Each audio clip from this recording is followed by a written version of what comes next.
when you look at style of play, do you like the style of play that's allowing them to win? Or are there a couple things that they need to take care of once they get to something that might be perceived as a tougher opponent, like, say, even Washington this week?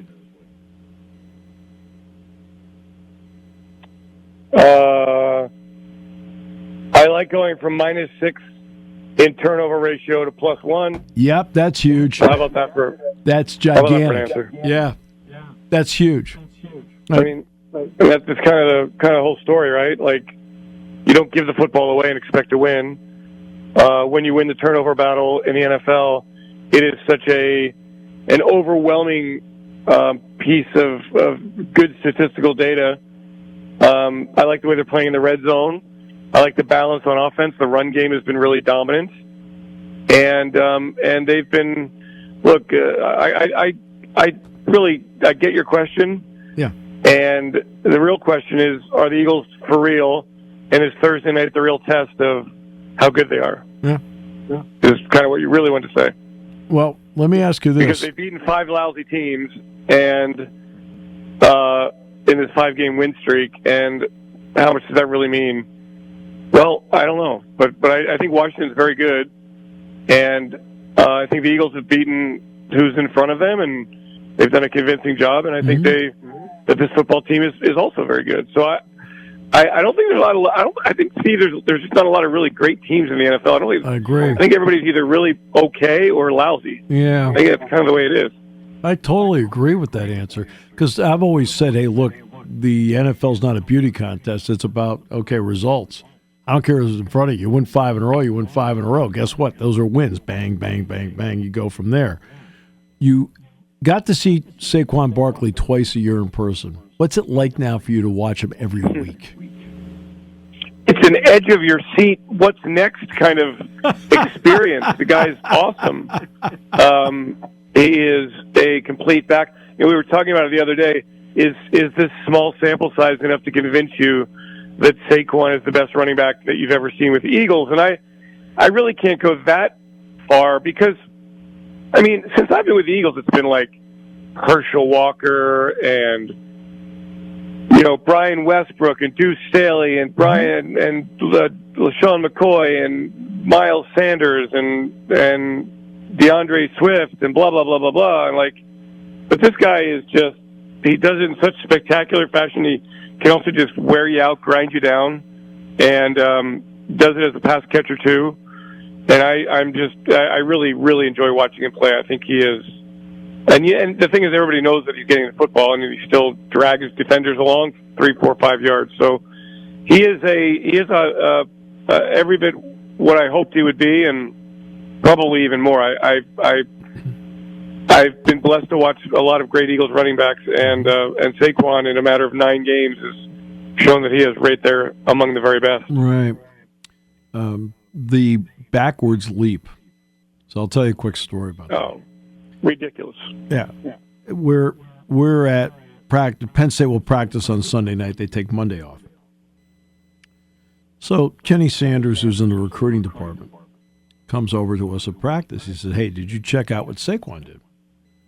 So I was standing there with 2 of the team doctors, Wayne Sebastianelli and Greg Billy. And he says, let me show you on the phone. And you remember the first part of the run, Dave, is the spin move?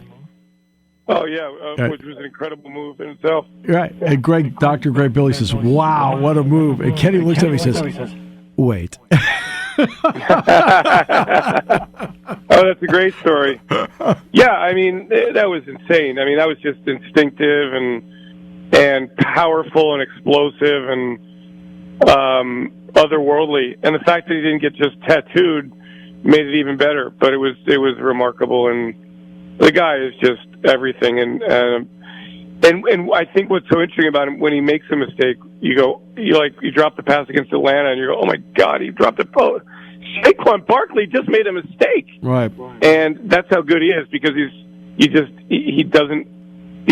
so good that you've forgotten that he's human. Has he made Jalen Hurts, just by presence, even a little bit better at quarterback?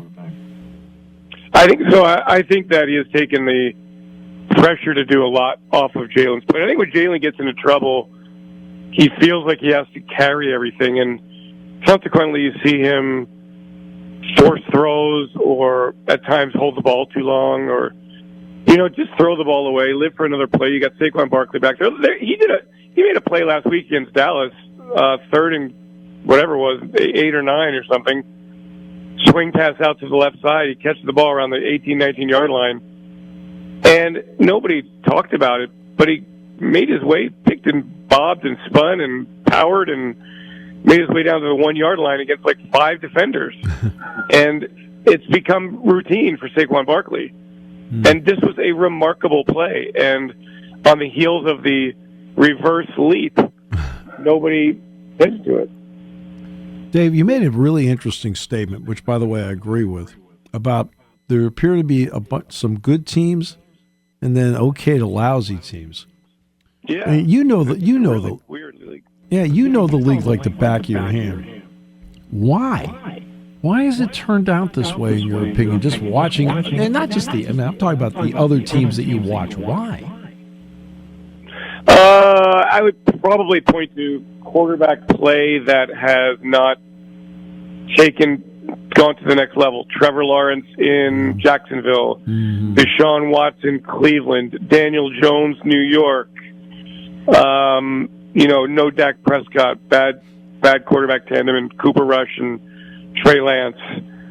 There's just this league is so quarterback driven, and when you don't play in the preseason. So the play through September is what preseason should be. So you're going to get uneven play there, and then there's just doesn't seem like there's a lot of great ones out there, or a lot of good ones out there, and there's a lot of really crappy ones, and those teams I just mentioned have really bad quarterback situations. And the league is already struggling to score points. The defense, in a lot of ways, is caught up to the offense already. Witness the struggles the Eagles have with the brotherly shove, which they continue to go to, even though the margins have gone down a little bit. But the defense kind of caught up to what the Eagles are doing there. Sure. And I think defenses catch up to offenses inherently. That's why they keep changing the rules. And if you don't have really good quarterback play, you don't score points. And when you look team to team to team, there's not a lot of really good quarterback play. And that's why I think Washington has taken its big leap. I agree. They believe in Jaden Daniels. He's been outstanding with his decision-making, his poise, his athletic ability, his accuracy. They've gotten a bit of luck with the Hail Mary, etc. But they're riding the leadership of Jaden Daniels, and that just goes to show what a quarterback does for an NFL team, and it's just not been consistent across the board. Yeah, there are 3 things I came to, Dave, and tell me if I'm off base on any of them. Number 1, the prevalence on cover 2. Number 2, the inability of quality quarterbacks that can be covered 2. And number 3, the inability of offensive lines to protect quarterbacks that would give them a better shot at beating cover 2. Am I right or wrong in that? My only argument is that they've been playing cover 2 for forever. Yeah. So it's not like the concepts have changed defensively. Yeah, good point. I do think the offensive lines are not as good as they used to be. There are a lot of injuries. I mean, the Eagles are blessed to have depth and have, over the years, just consistently addressed offensive line.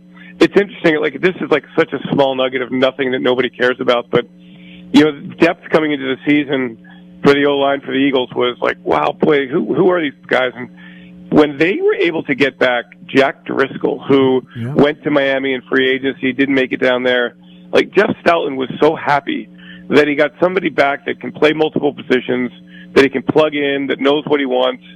It was just and he hasn't really played that much, and he hasn't made a huge, investment in the team or contribution to the team, but it was just an indication to me, like, wow, is it that hard to find offensive linemen? Or a defensive lineman so good, or they're bringing such exotic blitz packages. But it could be the cover 2. Why the cover 2 now, though, Steve, versus when Tampa Bay was winning Super Bowls with it, and was Derek Brooks a linebacker and a great secondary that they had. Yeah. Good points, all. I don't know. I always go back to quarterback play. I just think. Yeah. I look at the Eagles, and when Jalen Hurts doesn't turn the ball over, this team beats anybody. Yeah. When he turns the ball over, Yeah. they're leading 7-6 late in the second quarter against an absolutely awful Dallas Cowboys team. Right. And so I kind of extrapolate that and project that to the rest of the league. By the way, I know no Dak Prescott, so I understand that as a preface to the question. But why is Dallas awful? No, they're terrible. Well, Jerry hasn't invested in the team. I mean, how do you ignore the running back position as he has? No question. Yeah. They've had some injuries on defense, and generally they have a pretty good defense. But even when their defense was healthy, it was like boom or bust the last few years. They've given up so many yards on the ground. I just the Dallas Cowboys show of shows where the circus is more important than the substance has, in my opinion, caught up to the Dallas Cowboys. Good point. Dave, now I want to get to the defense. You talked about the +6. Well, you're not going to be a +6 unless a couple things happen. A, you're taking care of the ball, which you've addressed, but you're also taking the ball. What's made the Eagles' defense better, more effective, in your opinion? For the first time, Steve, that I've looked this up, I mean, forever, they're getting these giant contributions from their draft class. Yeah. And, Eric Allen back in 1988, I had an afro back then. I mean, I had my hair was like, I was like parted down the middle and like wings, like beautiful. Eric Allen came in and started as a rookie, game one. Quinyon Mitchell did that this year. And then Cooper DeJean comes in and shores up a really, really large hole at nickel because Avonte Maddox, who I love, was just getting overmatched. But Cooper DeJean is 6 foot 198, younger, faster, stronger, bigger, has done a great job at nickel cornerback. Start there. Add in some playmakers at linebacker that they haven't had. They've been interchanging their linebackers and just piecemealing it together. But now you've got a healthy Nakobe Dean. You've got Zach Bond, the free agent find of the year, along with Saquon Barkley. Yep. That has allowed Vic Fangio to really settle in with his back seven, and then the front four can go after a little bit. So that to me, and again, I mean, this is why tomorrow night's so crucial. I give the defense a ton of credit, but I also acknowledge Deshaun Watson, Daniel Jones, just a litany of Joe Burrow, very good quarterback. Yes. And then you come back with Trevor Lawrence, who's just regressed tremendously, and then Sunday in Dallas. Yeah. That now the Eagles are what second and third in many defensive categories. It's unbelievable.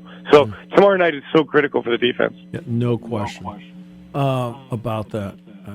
But these rookies, Steve, are the real deal. Yeah, well, John Mitchell and Cooper DeJean are the real deal, and you will hear down the line from Jalix Hunt and Will Shipley and all these. Johnny Wilson catches his first touchdown pass. This draft class has been really, really good. I mean, look, DeJean I thought would translate really well to the NFL because, Dave, I had the advantage of seeing him on an every-year basis playing against Penn State. And the guy, I just looked at him and said, that guy is an NFL player. Whoever gets him is going to get a gem. Mitchell I never saw. So now you see him, and when I watched him on TV, I said, man, for a kid, he's a lockdown guy. That's just opinion watching from afar. Eyes on sight are better. When you watch him play on sight, what are you seeing that makes him somebody that could be a long-term shutdown guy in this league? He doesn't cheat his eyes. He's not greedy.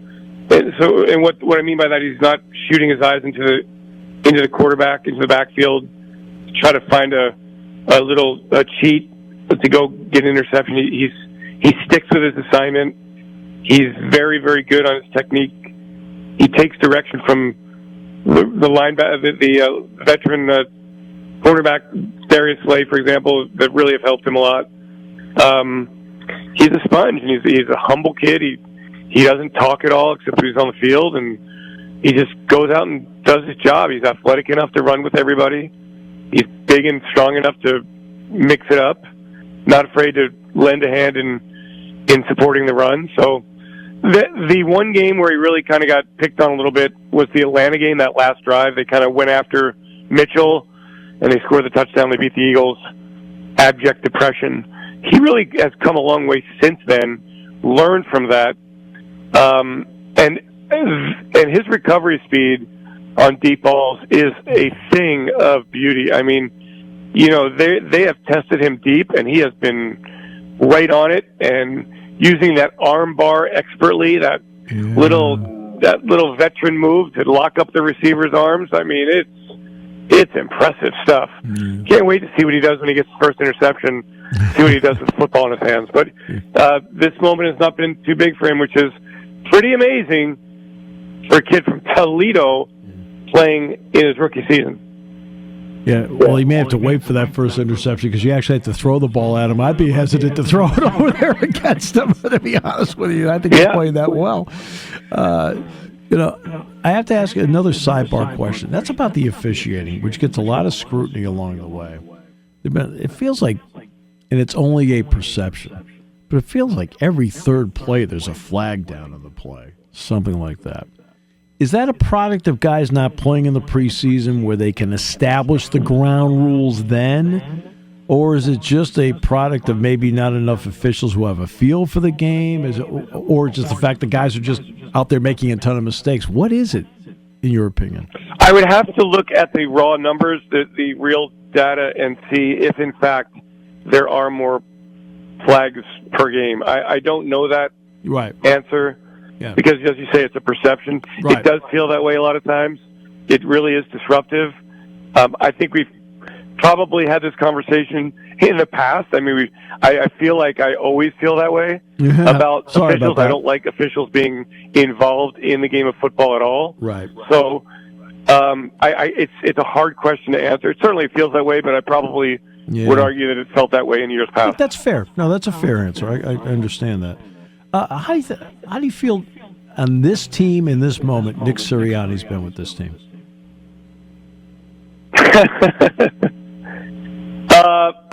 Really, on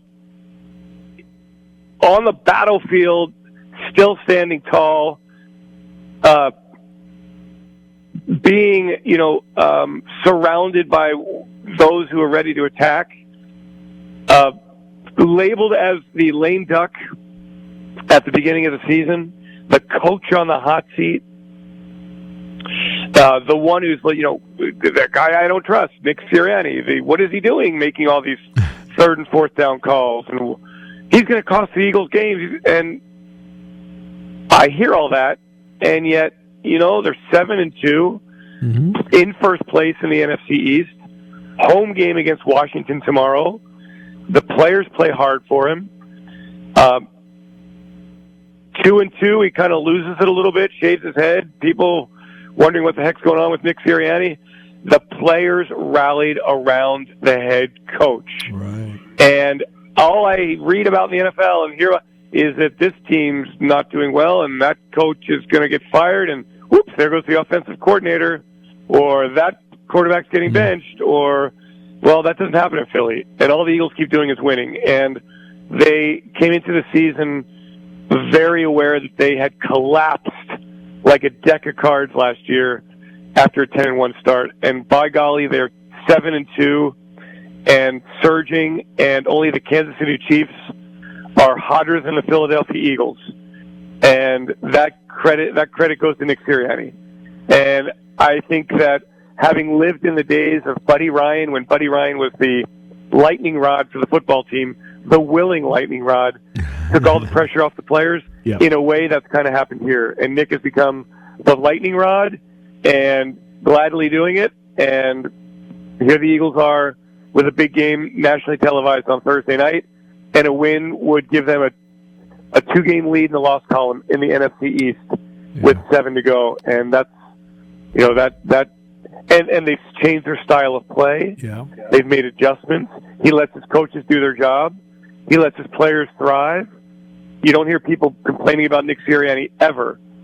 And so I think Nick Sirianni's done a very, very, very impressive job in his 3+ seasons here with the Philadelphia Eagles. The track record, the wins and losses, which is all that matters, speaks the case for him. 32 fan bases. Probably only Kansas City and Detroit right now would be happier. How about that? You know, That's not a bad way of putting it. Maybe Buffalo. Maybe Buffalo. Buffalo would be thrilled too. I think because they weren't sure with the wide receivers, so they've got to be thrilled where they are too. And I got to believe. Listen, and what makes this so great? I believe Washington. Yes, they're winning for the first time, and they're feeling great. And this is a big game, and Washington is for real, and Jaden Daniels is for a real. star in the making. Yep. And you wonder if Chicago's feeling Sam Bowie, Michael Jordan-esque a little bit right now.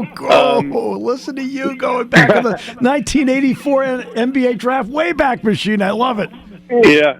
Hey, why not? I mean, wouldn't you be feeling that a little bit if you're a Bears fan right now? Absolutely. Dave, total pleasure as always. Thanks so much. I always enjoy the talks. Hey, but let me ask you this, Steve. How real are the Nittany Lions? Good, and then they're deep. And the reason you can get through a season like this is you have depth. And because they have depth, when they've had guys go down like a KJ Winston or in a game where Drew Aller got hurt, they had somebody that could step up and play. And I think that's made a big difference when you're trying to navigate a schedule this long. And you know that, seeing the Eagles all the time. If they didn't have certain guys step up when they needed them in a long season in a physical sport, that's the only way you can get to a good record. Next time you play Ohio State, take care of Chip Kelly for me, please. I will. Knock him off his perch. I hear you. Dave, thanks, Steve. Thanks, buddy.